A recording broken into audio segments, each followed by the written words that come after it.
Well,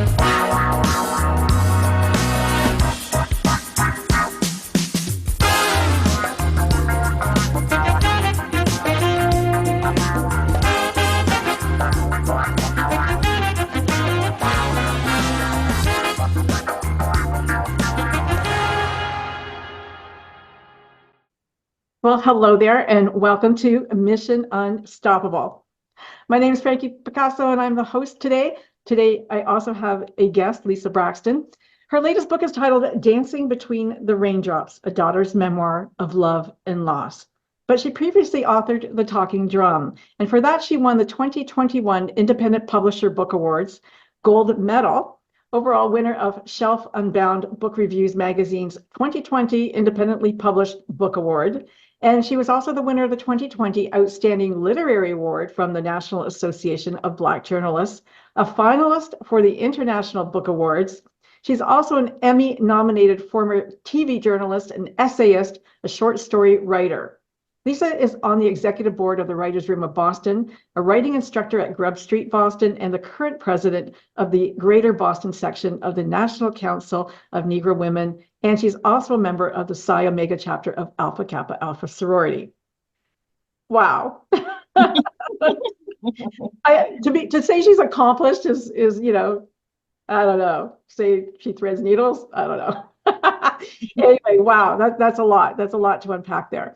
And there is a lot to unpack between, especially on this book, Raindrops, because there's so many themes, and it's almost like I want to talk about everything, and there's so much to talk about. But I'm going to start with, why did you write the book? Was it for you or for your mom? I have been writing personal essays for years. In fact, after my journalism career ended, I finally had the time to write creatively. So I've been writing personal essays for a long time. And then when my parents, both parents were sick, especially my mother, I found that going to grief groups online and in person were good, but I found it most comforting to write. So I wrote those experiences, and after a while, I thought, well, let me take a class. There are grief writing classes around. So I took a couple of classes that were 3-6 weeks long. And at the end of that, I had maybe 70 pages worth of essays, some from the grieving, some I had written some time ago. And I started contacting small presses, because I understand that unless you're a superstar, everybody knows you, unless you're an actor that's well known or prominent, it's very hard to get a memoir published. So I found writing so comforting, and I was reading grieving essays, grieving books about grieving, other people's personal experiences. I thought that some people might get something out of my book. It might be soothing, it might be comforting. I also had some humor in it, and I used some craft elements that would distance from the actual deaths and grieving. And I was surprised, within 2 weeks of sending out a pitch, I got an offer from a small press, a feminist press on Cape Cod. And she said, well, we don't publish chapbooks, we publish full-length books. So if you can write 100 pages worth, I'll give you a contract. And from September, when she contacted me, till December, the deadline, I was writing more essays, and my book came out this spring. I loved your book. I got to tell you that. As a writer, I'm an author too. I've got 5 books out there. And, I loved how it read. It was very interesting. It didn't follow, it wasn't linear. It didn't, follow a normal book theme. It was like thoughts came to my head, and I think, oh, I'm going to write about this today. I'm going to write about that. And maybe it was methodical, but it didn't read that way. It read like, I'm just going to tell you about this happened in my family and that happened to my mom. And you could tell there was so much love between you and your mom, especially your parents, your sibling. It was beautiful to read it. And as a daughter who wrote a biography about my father, I get it. Now, I saw a picture of your mom reading her book. And my dad was here before he passed away, and he read his book, and he was chuckling in another room. And I said, Dad, why are you laughing? And he goes, I can't believe this was my life. So did your mom have a reaction like that when she read the book? The book, she read the book in an earlier form of it when I was starting. I spent 10 years on that book. Oh, wow. So she read the earlier manuscript, so she knew what it was about. But the picture in the book, my memoir, she was very sick with cancer at the time, and my book hadn't come out yet, but I have a cover. So that was really a staged picture. Oh, okay. The cover, and I put it on top of another book Yeah. to get a picture of her reading my book. And months and months and months later, when she was really, really sick, toward the end, for whatever reason, she had cancer, and you could tell she was losing some of her cognitive ability, but she had like $3 bills, and she rolled them up, and she said, "This is for you." She said, put this in the bookcase, which was right near her the bed. I put them in the bookcase between my book, The Talking Drum, and another book. And then a few days later, she remembered about the dollars, and she said, "I have something for you, Lisa." And I said, "Well, what?" And she says, "By the talking drum, those dollars." She says, "Yes, the talking drum." And she was just so happy and so proud of me for, I could tell the way she reacted, so proud of me for writing that book. And so I'm happy I was able to get a picture of her with the book, even though the book was not out until she was really, really sick. That was really well thought. Good for you. Good for you. Yeah, I mean, this is it. Lisa, your mom had cancer, your dad had cancer, and you had cancer. Wow. And within 2 years they passed, and thank God you're okay. Yes.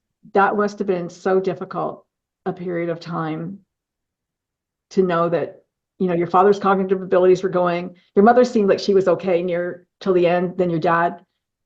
And she had to deal with him too. Yes. Yes. I felt like I had a charmed life so far, because a lot of my peers, when we were all young kids, some of my friends from elementary school, their father passed away or something tragic happened. But I had both of my parents until they were, dad was 90 when he died, and my mother was 83. So I felt like, and every year, as I was getting older, I'm thinking, wow, this is great. And they're still here, and they're okay. And hopefully things won't get, bad all of a sudden. But when they got bad, it felt like a train. I was on a train that was about to run into a brick wall. It was pretty tough.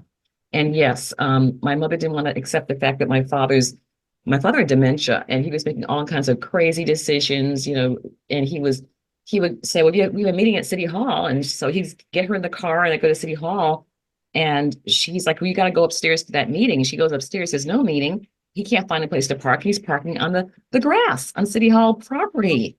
Crazy stuff. And she would call me, and she would say, "Why is your father acting this way?" And I would say, I think he has dementia," but she did not want to accept it, which made it hard for me, because we did not want him to drive. He totaled the car. He had like 4 or 5 accidents. It was a really, really, really tough time. So I had a charmed life all the way until when it got bad. It got really bad. Really got bad. Yes. Yeah, your father, he was a counselor, wasn't he? Or City council member. Yes. council member. And I remember taking the keys from my dad. They do not want to give up driving. Men do not want to give up driving. He was the commander in chief of driving. He always was. And we had to finally just take them and hide them. And I mentioned in the book at one point, he did call the police on us. because Somebody stole my keys. Yeah, it got pretty crazy. And as a family, you're thinking, God, I can't have them calling the police every single day. Like, that's going to be nuts, right? So what do you do? Take the keys. That's amazing. So your parents, they came from the South. Yes. Through Jim Crow, and moved from Virginia to Boston. Is that, or not Boston? No, they moved from Virginia to Connecticut. My father was the youngest of 13, and he had 3 sisters in Connecticut, in Bridgeport, Connecticut. So once I think my parents were engaged, and then he drove up, and he thought he would stay with my Aunt Dorothy, and he got 3 jobs that first week. So then he went back. My parents got married, and they came up, and they moved to Bridgeport permanently. How old were they? How old was your mother? Was 18 when she married my father. My father was 22. Now, you mentioned several times in the book about you getting married later in life, which I thought was kind of interesting. You mentioned, I think, twice. I don't know if that was intentional or not. You said you just had a career that just took all your time and just didn't have time for romance or finding. Journalism, radio. I did radio for a while. Then I did newspaper reporting, television, and moving around as I was to different parts of the country for my career. It was hard to meet somebody who I felt I was compatible with. Right. And it got to the point where I figured I would be single for my entire life. And then after I left journalism and moved to the Boston area, I met my husband, who I met in church in adult Sunday school. He was sitting behind me, 3 rows behind me, 3 pews behind me for 3 years. And he finally got the nerve to introduce himself, and we've been married for 10 years now. Well, congratulations on that. Thank you. I read that story, which I thought was really cute. That story was not in the book. And that story was in Chicken Soup for the Soul, the dating game. Okay. All right. So Alex is your husband. Yes. Yeah. And the two of you, obviously, your child is Regina, your baby. Regina. Is she still with you? I'm sorry, what? Is she still with you? Oh, yes. Regina she'll have her 4th birthday on June 1st. Okay. And the queen, like you said, the queen's dog, because the queen had many of those dogs. Yes. Absolutely adorable. They're so cute. And you tell a story, not in this book, but I read a story that you told about the people in your co-op, the people in your neighborhood not wanting to associate with you, not wanting to look at you, wanting to avoid you until you got your dog. And then all of a sudden, oh, you're a person. Oh, look, I know you now. You have a dog. It's the most bizarre thing I've heard, but really, it was very strange. So let's talk about that, because I want to bring it all out, really. Well, yes, because I was in a condo complex, and typically, I think looking back on it, my husband and I were the only African Americans in that building. And even before he moved in, when I moved in, people would just walk past you in the lobby and, tight-lipped, and they would just keep going. No one would talk to you. And except for the condo association people, they came around, obviously, they have to know who you are, and they said hello. And then my husband, sometimes I would, once we got married and he moved it into my condo, my place, he would come home from work and sit in the car for a while. And I came out one day, I said, "What are you doing? Why don't you just come in?" He said, "If he sees a white woman leaving, walking through the parking lot, he'll just wait, because he knows if he gets out, they'll just start going, more quickly, just because they're nervous." And so that's what he would do. And I just said, well, okay, that's whatever. And I noticed with me, sometimes people would, a white female would just kind of hold on to her purse tighter if she saw me, in the parking lot, leaving to go to the building. Yeah. And the corgi, all of a sudden, is like these statues that come to life. That's what it was like. Oh, the Queen's dog. You have a corgi. That's the Queen's dog. That's the what kind of corgi is that? And I talked to my husband about that, and I said, he said, well, they now see us as people. They don't see us as, we're not going to snatch your purse. We're people like you. And they see us grooming the dog and walking the dog and hugging the dog. They see us as real people, 3-dimensional people. So the stereotypes that they had fell away because of the dog, which I have mixed feelings about that. It shouldn't be there anyway, but exactly, 100%. At all. So that's the way it is. I don't think I've ever experienced anybody shaking in front of an African American. I mean, it was like the most. I live in Canada, so it's a little bit different, but I did live in the U.S. My first year of living in the U.S. was desegregation in my high school. So I just come to high school, grade, I think it was junior year, and it was a desegregation. I lived in Louisville for that year, and it was insane. Like, we'd never experienced anything like that here. So where in the U.S. did you live when that happened? In Kentucky, in Louisville. Kentucky. Ooh, okay. Yeah. So South, yeah. And it was a very affluent white school. Mm-hmm. But coming from where I came from, it was just so much out of my realm of experience. Like, I didn't even understand what was happening. Just insane to me. So when I read that, and further, you wrote, there was a story. Sorry, let me just get his name. By Brent Staples. He wrote an article in '86 on Just Walk On By Black Men in Public Space. And I think in that article, he talked about, this woman who went up to people's doorways. She lived in a neighborhood, and she introduced her son and said, "This is my son. We live right here. Like, he's not here to steal from you. He's not here to kill you. Just know who we are so you don't attack him," kind of a thing. Mm-hmm. And a couple of weeks ago, I was watching Origin, Ava DuVernay's movie on Cats. Oh, yes, I did see that. Yeah. Yes. Amazing. Excellent movie. And it reminded me of that first scene in that movie where the young boy was walking home from the convenience store. Like you mentioned in your husband wants a chocolate bar. He's going to go to the convenience store, but if he sees the police, He's not, he turns around, he comes back home. That is not a way you should have to live. That's not a way I think people live. And you shouldn't have to live like that. And I,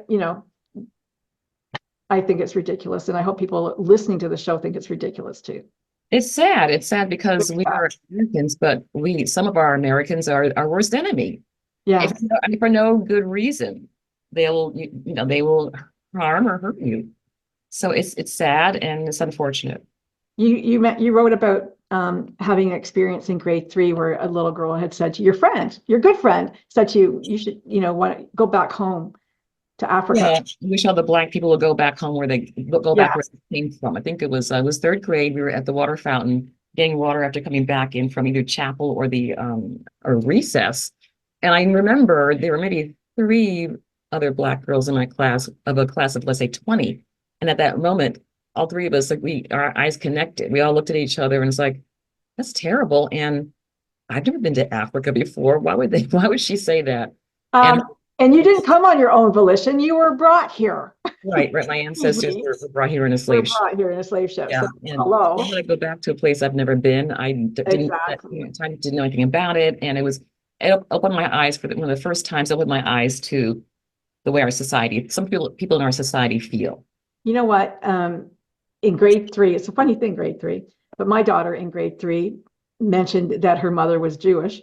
And one girl said, well, you're going to hell because you don't believe in Jesus. So she came home crying, said, am I going to hell?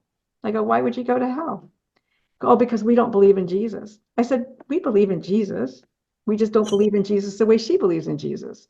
And the whole thing was, again, an experience, because I do understand a little bit of the racism that you experienced due to my religion.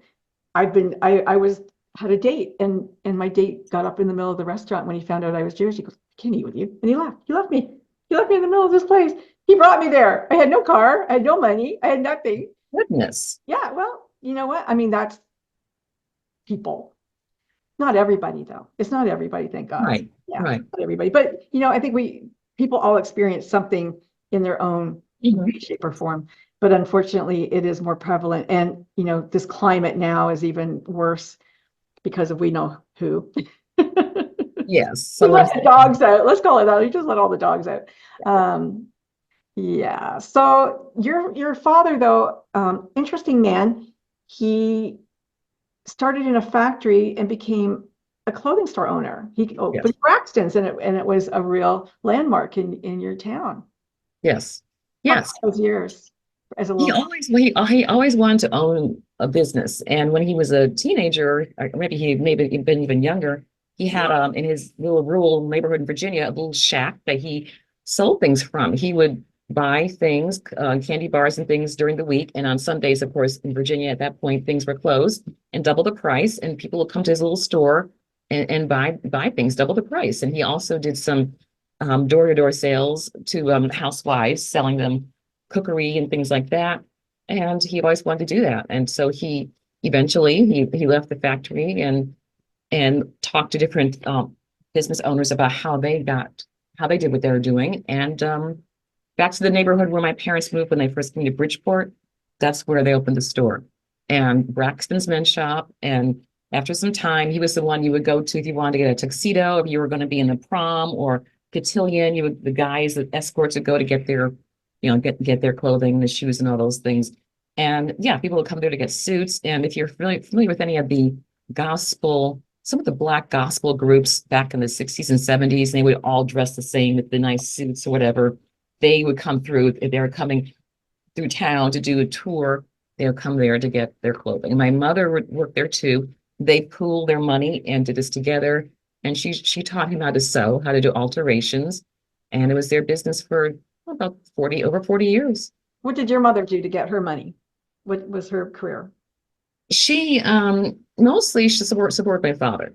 Okay. She did work jobs at the city of Bridgeport and some of the office work, but mostly she was supporting him.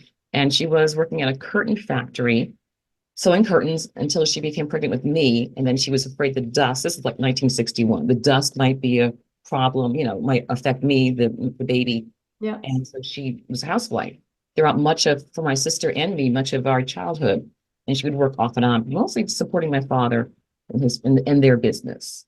So you actually really, you grew up in a real middle class family, upper middle class, really. Um, but when your parents went to move to suburbia, it wasn't a great experience. Well, And they never moved to suburbia. I mean, they moved into the house in Bridgeport and right, they moved from and there. moved from there. They went house hunting, but they never moved Yeah, out, out because of of it. that experience of people looking and staring and thinking, there goes the neighborhood you wrote. There goes the neighborhood. Right, right. They were house hunting for a long time out in other parts of Fairfield County, which was very upscale. And in one incident, we were leaving a house after seeing it. I was probably third, fourth, fifth grade, something like that. And we walk out, and all the neighbors, all the way down the whole street on both sides, were standing there looking at us, staring at us.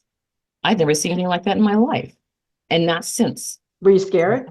I didn't know why they were doing. I was young. I didn't know why. But my parents, I heard them say to each other, "They don't want us to move here." Mhm. And my mother said she was afraid that if we did move there, the other kids would give us a hard time and affect our childhood. So they didn't move. They You didn't had move. great parents. You were really, really fortunate to have wonderful parents Yes, yes, I did. who cared about you. As a matter of fact, your mother took you out of school and sent you to a parochial school, I believe. She was Smaller. going to send me to the public school, and she did take me there one day to I guess for orientation or whatever they do. And I remember being so small that I had a hard time even stepping onto the big steps to get into the school. But a friend of hers said, don't put her in that school, put her in the Zion Lutheran school. And I was there from kindergarten through eighth grade. That was a very good experience, a small school. And I even have classmates that now on Facebook, we still keep in contact. That's nice. Yeah, How much younger is your sister? 6 years. Okay. Did she have the same experiences as you? Or would you think her is a little bit different? I don't know. I don't know. She's never mentioned anything. So I don't know if she did or not. Did she read the book? She read it before it came out. She read it. I wanted to make sure that there was nothing in there that would make her feel uncomfortable. And she really enjoyed it. And she also proofread it for me, Excellent. along with the editors at the press. But she found things that I missed and they missed. So Okay. yeah, she feels You're a good. journalist as well, a writer? Your sister? No, she majored in journalism like I did, but I think she mostly does event planning where she Okay. is a nonprofit. Okay. Oh, nice. Yeah, Nice. Yeah. yeah. Yeah, Excellent. my sister should be a photographer. She's an excellent photographer, but she wouldn't pursue it professionally. And I felt that she should go back and get more training and pursue it, and she would not listen to me. But one thing that You're was such a big sister. She wouldn't listen. one beautiful thing was that when both parents, but with my father, when my father passed away, she collected all the family photos. A lot of the family photos in the book, or she collected those, and some she took those pictures. And I wrote his the tribute to him. So she combined her photography skills, and I used my writing skills to put that together with that, and also with my mother. What was I know that the book that you wrote this book and you were hoping that it would help other people going through similar grief experiences, um, whether it's cancer or not. But what was that cancer diagnosis like for you? It was as if I was floating in the ceiling watching this conversation between myself and the doctor. I couldn't believe that I had cancer because I've always been into physical fitness. I mean, I used to play racquetball, tennis. Um, I'm at the gym 3 or 4 times a week, working out and watching what I eat. And I could not believe that it was happening to me. And when I knew that the doctors suspected something, that's why I had to keep going back for these ultrasounds and mammograms and the MRI.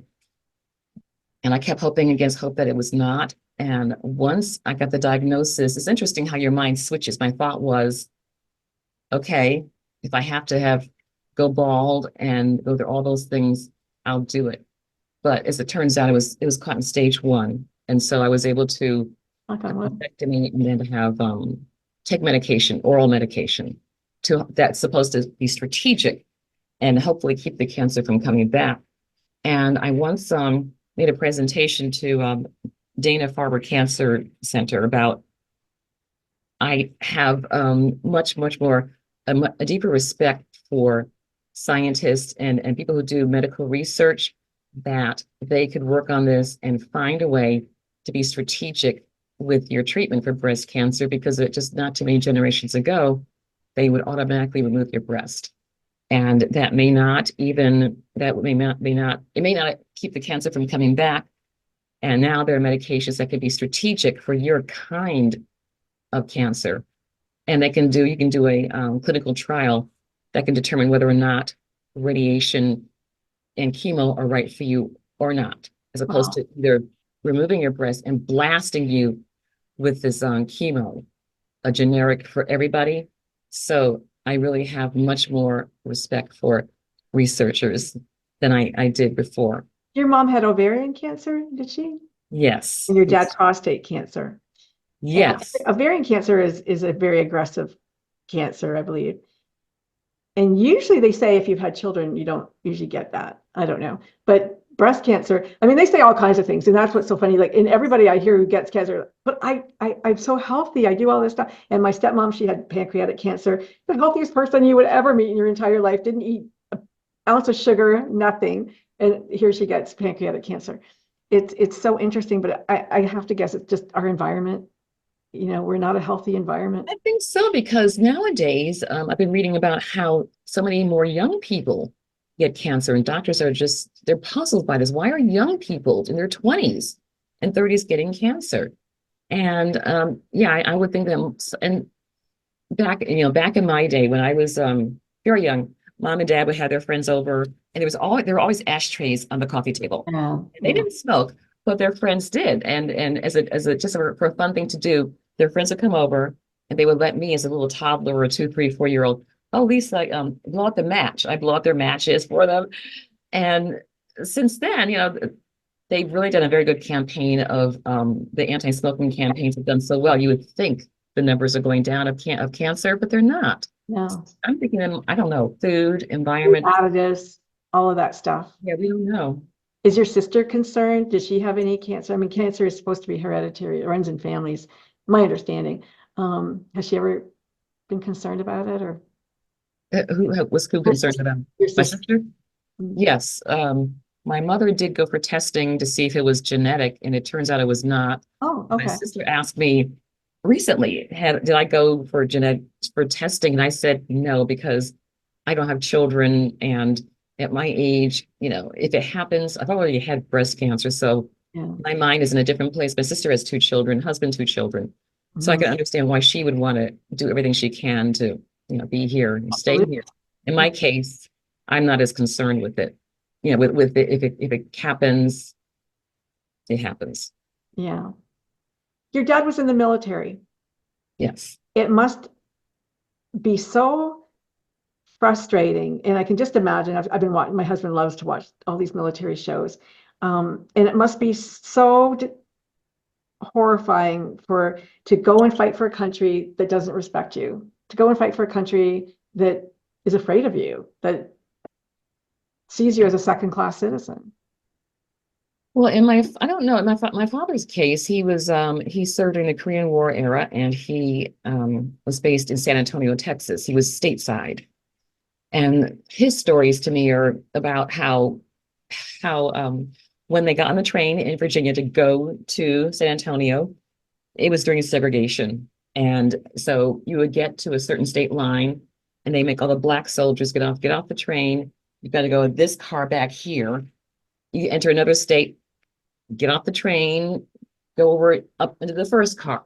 It depending on state to state, they make you sit in the back of the train, the front, whatever. It was ridiculous. And he has a lot of fun stories about how the guys from Louisiana would try to impress women, and they would say, oh, well, I'm from LA.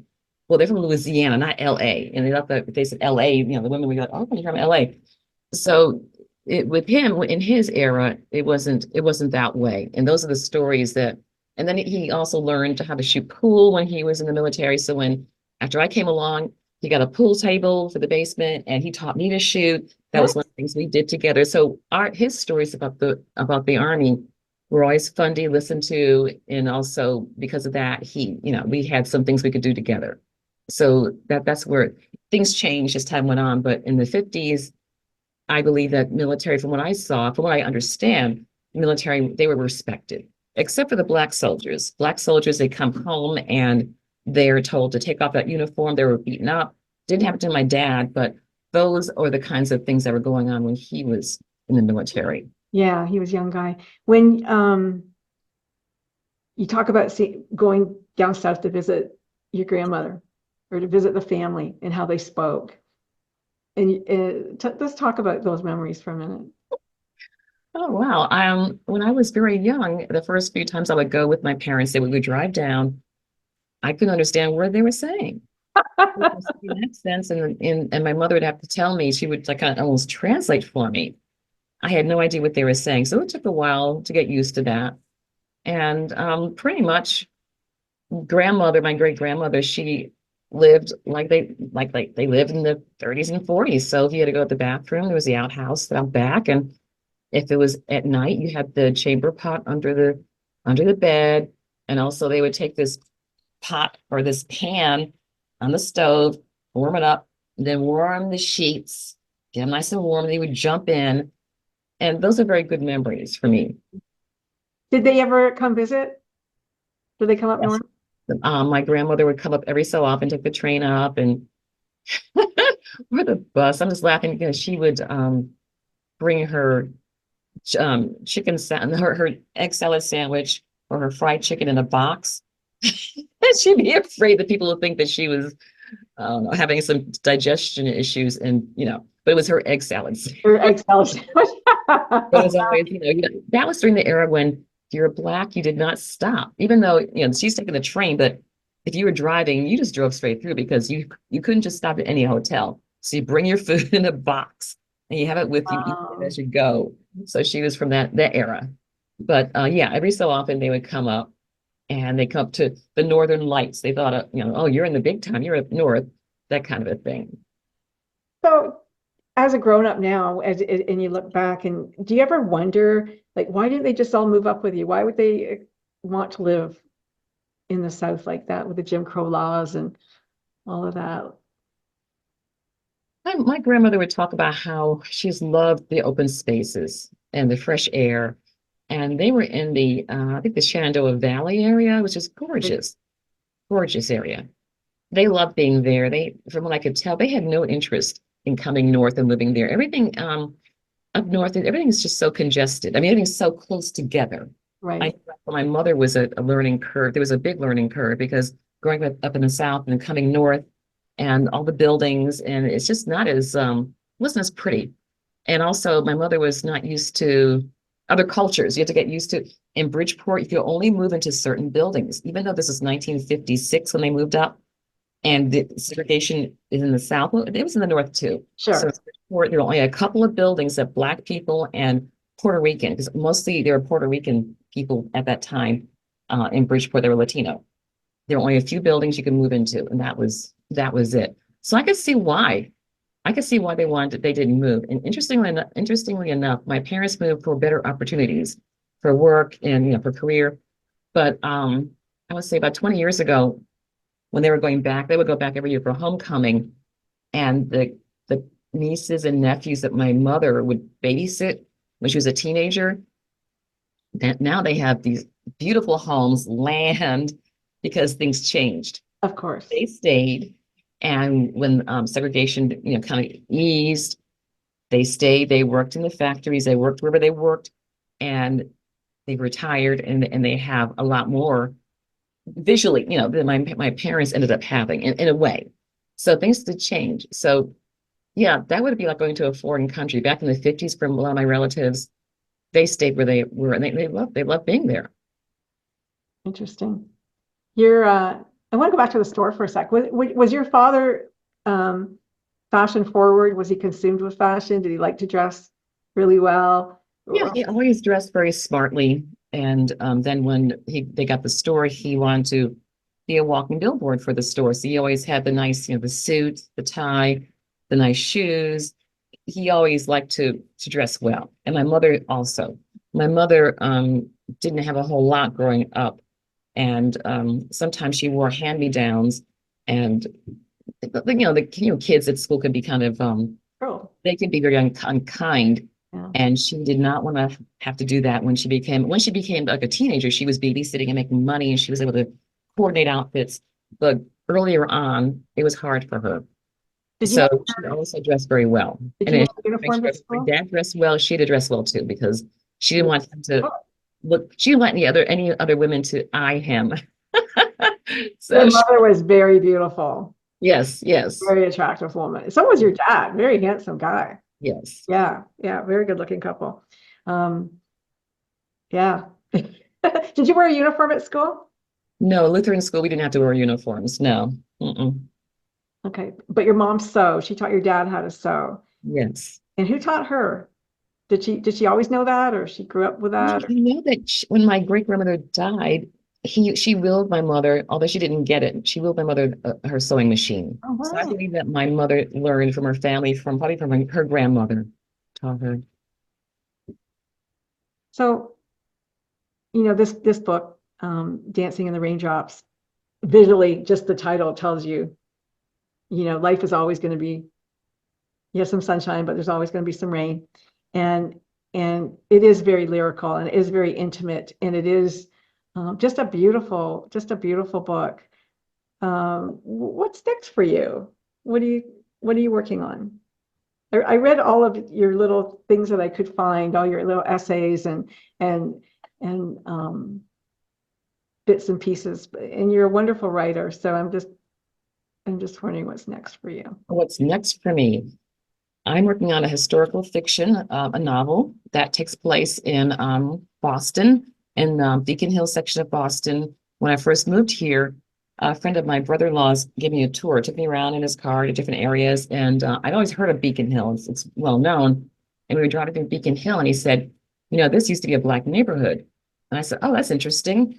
And I went looking in the library for some books about that neighborhood, fiction. Couldn't find anything. Nonfiction, there's some academic books about the Black Bostonians in Beacon Hill, and during during slavery, when enslaved Africans would escape from the South, and they would come north, and sometimes there are houses still standing where the abolitionists, Black and white, would hide escaped Africans who wanted to get to Canada for freedom. Or sometimes they would just get absorbed into that neighborhood, change your name, and just try to disguise yourself and start a business or start something or work. And they were guys, they were slave catchers on horseback who would ride up there and try to find you and snatch you back, which happened to some people. So Yeah. it's about those things. It's about those things that happened during that time. I have a friend who they put on the Emancipation Festival. I think it's in its 40 something year now, in Canada, in Owen Sound. His family has been here for five generations at least, and they put on this festival where the very first slaves came through on the railroad. It's very interesting, and the code. What's interesting is the code in the quilts. Yes. Code in the right, and how they left those messages. It's fascinating. I don't know, a lot of people know that, but it is. I think it's very fascinating.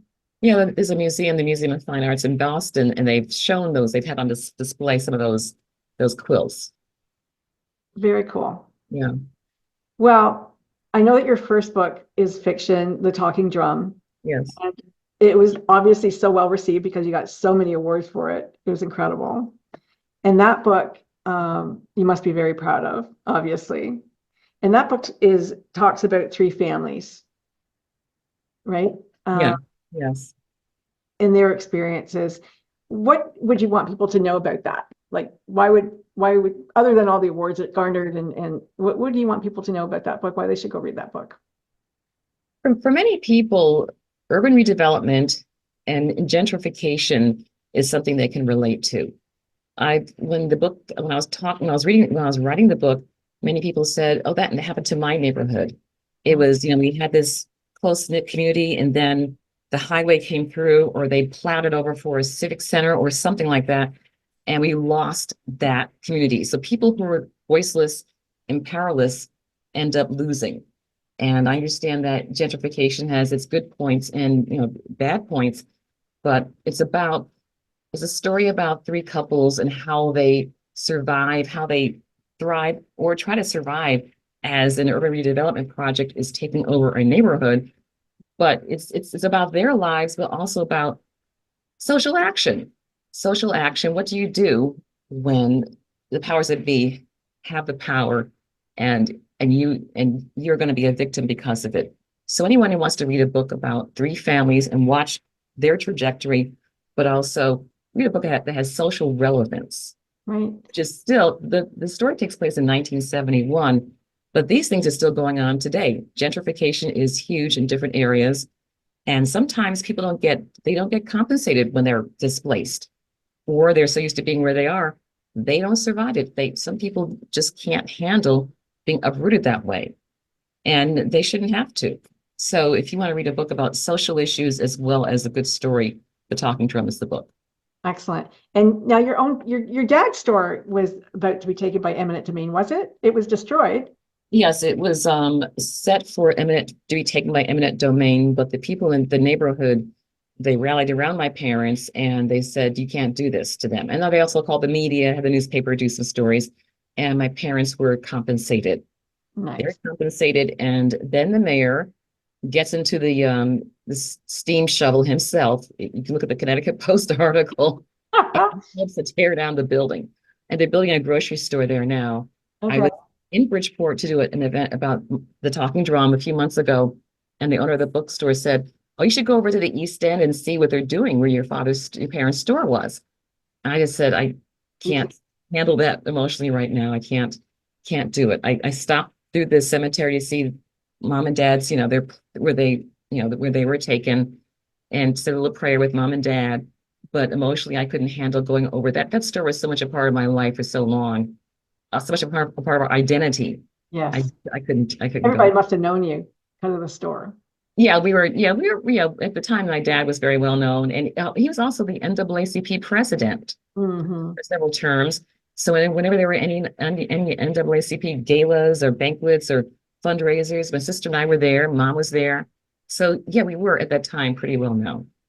So I'm not familiar with Bridgeport. So was it primarily African American? It was primarily Caucasian when I was growing up. Okay. Time passed, it evolved because of suburban flight, white flight, you could say. So now I would say it's flipped. It's a lot of large immigrant population, Latino population from different countries, Caribbean population from different countries, the African Americans who were the descendants of those who came up from the South. And there are some white individuals there too, as well. But the white population is really, really diminished and gone into the suburbs. I said to the CEO where I work that he was talking about, he was asking me about, he read my book, Dancing Between the Raindrops, and he was asking about Bridgeport.